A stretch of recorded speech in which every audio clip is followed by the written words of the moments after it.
Next, we will hear from Dr. Stephen Rosenzweig. And Dr. Rosenzweig is a soil scientist at General Mills, where he leads regenerative agriculture outreach or research and outreach programs. He works to accelerate farmer adoption of regenerative ag and measure the impacts on soil, water, biodiversity, climate, and farm economics in key ingredient sourcing regions. Prior to joining General Mills in 2017, he received his PhD in soil and crop sciences from Colorado State University, where he studied the link between soil health and farm economics and the sociology of farmer decision-making in dryland cropping systems. Dr. Rosenzweig? Thanks. Can you hear me okay and see the slides in full screen? I think we're good to go. Cool. Yeah, so I'm going to talk about how General Mills' perspective has evolved over the last few years to see the problems and solutions in the food and ag sector in a different way, and how that's transformed our strategies and investments in agricultural sustainability. One thing to note is we're not the only ones in the industry that are changing. Here are a few recent headlines with some commitments or investments that have been made in regard to regenerative ag and this concept of regeneration more broadly. And so I'm going to tell the story of the shift from sustainability to regeneration within General Mills, and what this means for what we invest in and who we partner with an example of what we're doing here in Kansas. And so our story and perspective is different from other companies working in this space, but hopefully this will shed some light on what's happening in the industry. First, just a quick overview of General Mills. We're a 150-year-old food company with products spanning cereal and dairy, baking, pet food. You'll probably recognize a lot of these brands. You'll see brands in there like Pillsbury that use a lot of wheat, and a lot of that wheat comes from right here in Kansas. So Kansas agriculture is critical for our business, and I'll talk about our work in Kansas a bit later on. Here are our sustainability commitments and pillars. All of these commitments we've made over the past 10 years. And in 2013, we made a commitment to sustainably source our 10 priority ingredients by 2020. And what that means is, it's based on seeing continuous improvement against efficiency metrics like yield per unit land, yield per unit water, and nutrients. We've also recognized trends in water as key risk to our business, both in the availability of clean water to run our manufacturing plants and also water availability for agriculture in key ingredient sourcing regions. And we set out to help mitigate those risks in some priority regions that pose the biggest threat to our business. And we also recognize climate change as a major threat. And we're one of the first companies to set a science-based target for greenhouse gas reduction across our full value chain. And, when we had a third-party audit of all of our emissions from farm to fork to landfill, we learned that agriculture makes up half of our emissions. So, this really opened our eyes to the fact that agriculture is by far our biggest environmental impact and therefore our biggest opportunity to meet our sustainability commitments. And we made this commitment back in 2015, but just this year we upped the commitment to align with the need to keep warming below 1.5 degrees C. So the magnitude of the change required, 30% reduction in 10 years, is really going to require a different level of strategy and investment. And as we look across all of our sustainability goals, we've made progress across all of them, but really it's not enough for just us to meet our goals. We really need the whole industry to achieve sustainability targets if we're going to have a habitable planet and a resilient food system. So as we look out across the industry and ask, is the food and ag sector sustainable? Here's what we see. Almost all the food we eat comes from just a few feet of topsoil, and we're degrading the soil at unsustainable rates.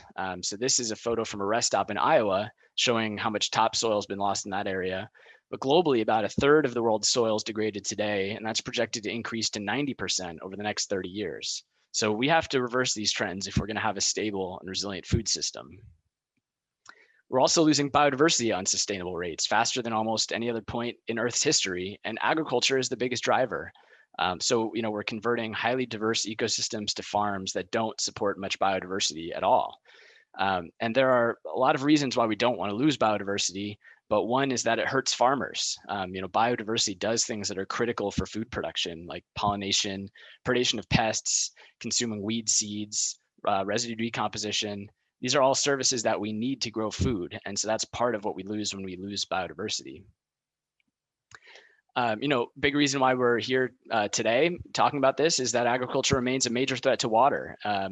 And we're using water faster than it can be replenished for critical water sources like the Ogallala. And as you heard from George, climate change is going to further widen the gap between demand and supply.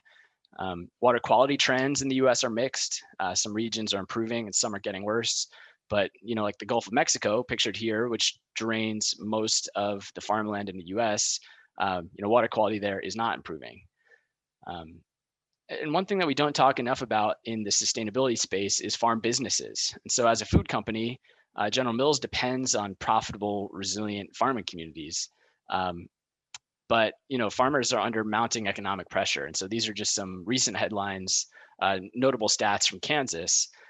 Even before the last 2 years, profit margins were tight in agriculture. So farmers are spending 93 cents on average to make a dollar. And then last year in 2019, with severe weather and trade issues, government payments actually represented over 70% of net farm income. And then obviously this year with COVID, especially hitting the livestock sector, net farm income dropped 87%. And so these economic issues are also critical sustainability issues. And the last thing we see is that the climate impact of ag continues to increase. And so this graph shows the global greenhouse gas footprint of agriculture over time. And you can see it's increasing. It'll continue to increase if we don't change anything. But the dotted line going down is where we need to get agricultural emissions in order to have a shot against climate change. And so that's an 80% reduction in the next 30 years. And climate change, as George mentioned, it's already severely affecting agricultural production through more severe weather. So we need to both mitigate and adapt to climate change, which is going to require a transformative solution.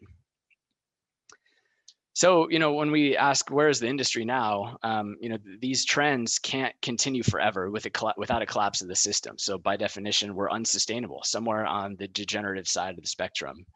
And with the magnitude and urgency of these issues, it's not enough to shoot for being marginally more efficient. And we've been aiming for sustainability by trying to reduce the harm we do through agriculture. And all of these issues and the sustainability issues have been siloed across the industry. So, water folks will work on a water efficiency project over here, and biodiversity folks will work on a pollinator project over there. And independently, everybody's trying to bring their impact closer to sustainable. And this is true even at General Mills as we think back to our sustainability commitments over the last decade. But really, all of these issues, soil, water, biodiversity, climate, farm economics, they're not happening independently. They're all connected. And this has been a big revelation for us, is that these issues are all created or exacerbated by the same thing, and that's a dysfunctional agricultural ecosystem. So what do I mean by that? This is an example of what I mean. So on the left is a soil with poor structure that's unable to infiltrate the water from this rainstorm. So that field on the left is flooded in this rain event. And all that water is going to be running off into streams and rivers and taking sediment with it. And that water is not going to be adding to the bank of soil moisture that's needed to grow crops. But on the right, this field has a functional water cycle. That soil can use all of that water to grow crops, which builds the farmer's resilience and also keeps surface and groundwater clean. And the reality is that so much of the work we do in sustainability is a band-aid on the symptoms of a dysfunctional agri-ecosystem. And this is a picture of the water cycle, but we also have the power to repair and enhance the nutrient cycle, the pest and disease cycle, the carbon cycle. These are ecosystem processes that influence yields and yield stability from year to year, the amount of inputs a farmer needs to buy and water they need to use, carbon sequestration and the greenhouse gas footprint of the farm, and even biodiversity from insects to birds. So as we've progressed on our journey from sustainability to regeneration, we've shifted our focus from asking, how do we minimize the harm caused by agriculture? That's focused us on efficiencies. And we've changed the questions we're asking to how do we restore and enhance the function of agricultural ecosystems? And I mean, just imagine if we were able to do this on hundreds of millions of acres of land. Just imagine what the impact could be. And so that has really led us to regenerative agriculture. And so I'll give you a little break from listening to me and let some farmers give you their perspective.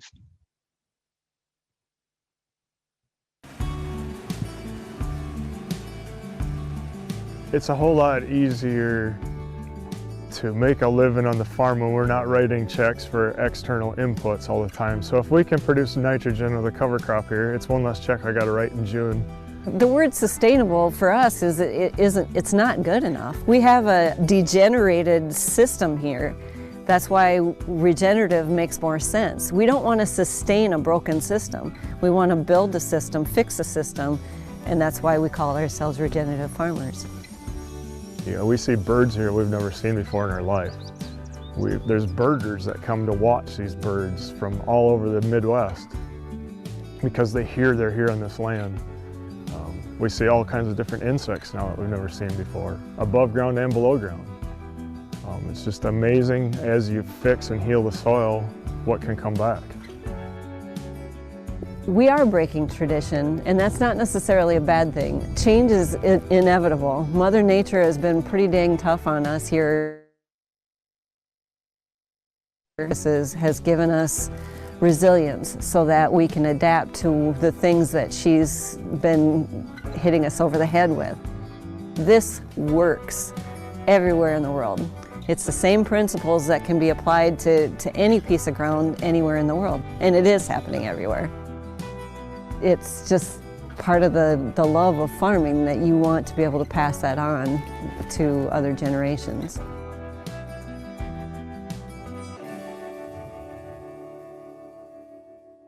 All right, so hopefully that came through okay.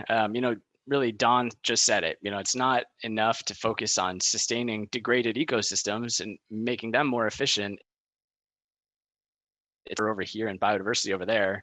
We need to regenerate these agricultural ecosystems in order to address and adapt to the major challenges that agriculture is facing. And it's because of that realization that we've decided to commit to advancing regenerative ag on 1 million acres by 2030. And so, I'll talk about what is regenerative ag, how do we define it? And not everyone calls this regenerative agriculture. We've been influenced by pioneers like Gabe Brown and this movement of farmers that prefer that term. And we think it reflects the true purpose of what this approach to agriculture is designed to do. But others call it something else, or they don't call it anything at all. They're just doing it, and that's okay too. A bit later. But first, regenerative ag is a set of principles. They can be used by any farmer or rancher anywhere to improve the function of their farm or ranch. So regenerative ag is not just one thing. It's these principles coming together in a system. And I'll just go through each of them quick. So the first principle is to understand context. It's this idea that no two farms or ranches are the same. And understanding the particular constraints or opportunities of a given field is critical to understanding how to make the other principles successful in that system. The next one is to minimize chronic disturbances to the ecosystem. So everyone, I think, understands the negative effects of tillage, but pesticides, fertilizers, haying, these can also be destructive, and minimizing those chronic disturbances can help the farm ecosystem start to self-regulate. Next is maximize diversity. So, this helps farmers naturally defend themselves against pests and diseases and weeds. It improves resilience, but also improves soil health and maximizes the ecosystem services that are provided by those different types of crops. The next one is pretty straightforward. Keep the soil covered. It's keeping the soil covered protects it against wind, rain, hot sun, and it prevents wasting moisture to evaporation. The next one is keep a living root in the ground year round, or as long throughout the year as your context allows. And this is because the soil is alive. It's full of living things that are critical to the function of an agricultural ecosystem. And those organisms need food to survive. And that food is carbon fixed by plants through photosynthesis. But in ag, we leave so many days of potential growth on the table, in the fall, in the spring, and in summer fallow periods. And taking advantage of every possible ray of sunlight and drop of water that falls and turning that into a green living plant, that's the way that we feed and regenerate the soil and sequester carbon too.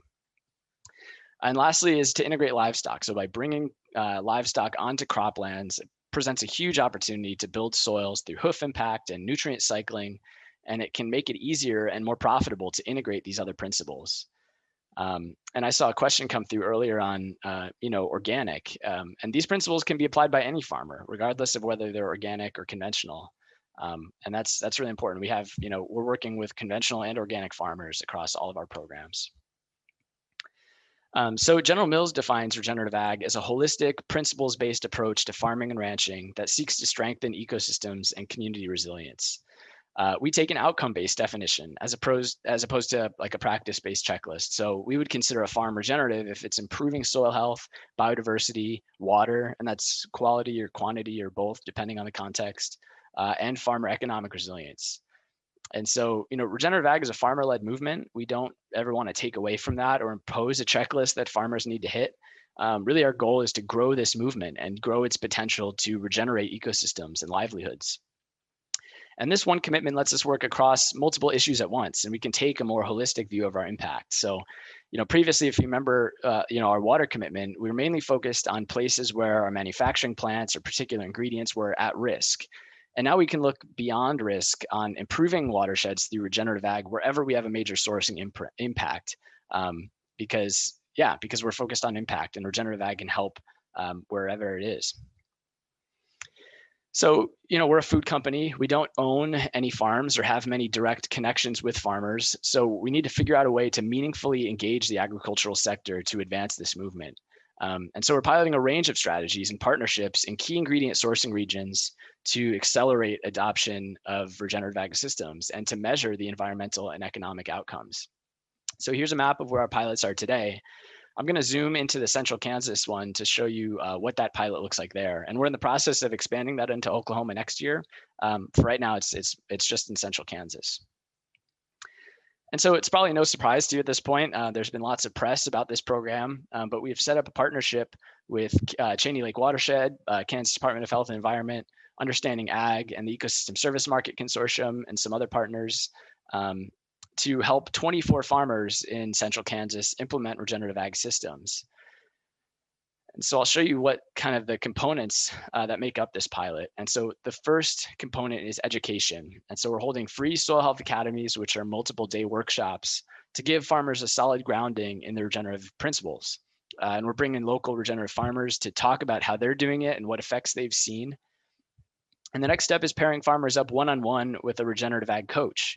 So we hear from farmers all the time that they'll go to a conference or something and learn about soil health and get really excited. But when they actually go to think about how to change something on their farm, they aren't sure where to start, or they don't have enough confidence to try something new.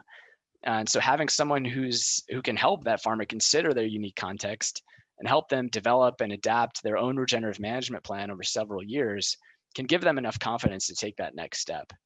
And we have a huge diversity of farmers in the program. So some that are pretty far down the regenerative path already, and others who haven't implemented any of the principles. We're just trying to meet farmers where they're at and provide them the resources they need to take that next step on their own regenerative ag journey. And next, we're looking to build community. So this has been somewhat difficult this year with COVID, but it's something that Lisa and Howard with Cheney Lake have been building over decades. So there's already a solid foundation for regenerative discussions and networking in Cheney Lake. But the one thing we hear from regenerative farmers all over is that they feel like they're the only ones in their area doing it. And they have to learn on their own, essentially. And it can be isolating to farm differently from everyone else in their community. So we're trying to connect regenerative farmers going down this path together through discussion groups, field days, social media, social media groups. And another component of this project, or this pilot, is in-depth scientific research on the changes in soil, biodiversity, water, and farm economics as farmers implement these regenerative systems. And I'll go into some more detail on that science in a minute. But the last component of this pilot is an ecosystem service marketplace. And so this program is one of the first pilots for the Ecosystem Services Market Consortium, which is a nonprofit, very important, where farmers can be paid for services they provide by implementing regenerative systems. So like reductions in greenhouse gas emissions and soil carbon sequestration, improvements in water quality, and in the future, potentially even services like flood mitigation, reduced water use, and biodiversity. So the farmers in our program get to opt in fields into the market, and they'll be some of the first in the country to be paid through this market next year. So that partnership, and that's been a partnership also with Kansas Department of Health and Environment, who's been collaborating with us on the water quality credit side of things. I mentioned before about the outcome-based definition of regenerative ag that we have. So we're looking to quantify impact. We want to see improvements in soil, biodiversity, water, and farm economics. And on all of the farms in our Kansas pilot, farmers have been, they've dedicated a study field on which we're tracking management practices and changes in soil health and carbon, insect communities and insect-related ecosystem services, bird biodiversity, and costs and returns. But we want to be able to track impact at the landscape scale as regenerative ag spreads. So we're investing in technologies for monitoring impact across the full suite of outcomes, using tools like satellite imagery, cameras coupled with artificial intelligence for detecting insect diversity, microphones for detecting birds, and modeling as well. And so just wrapping up here, we're putting a lot of effort against measuring this holistic suite of outcomes because regenerative ag creates so much benefit for so many different people. So we recently worked with Ecotone Analytics with help from KDHE, No-Till on the Plains, and Cheney Lake to generate a report on the social return on investment for regenerative ag.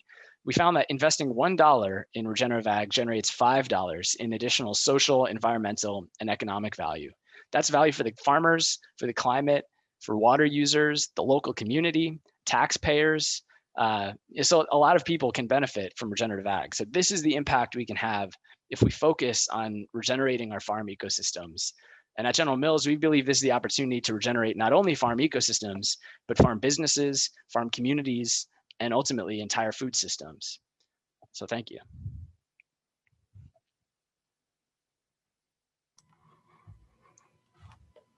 Okay, Dr. Rosenzweig, thank you very much. A lot of promise, a lot of exciting ideas there. I hope we can make that happen, even more than the pilot programs. So thank you very much for that.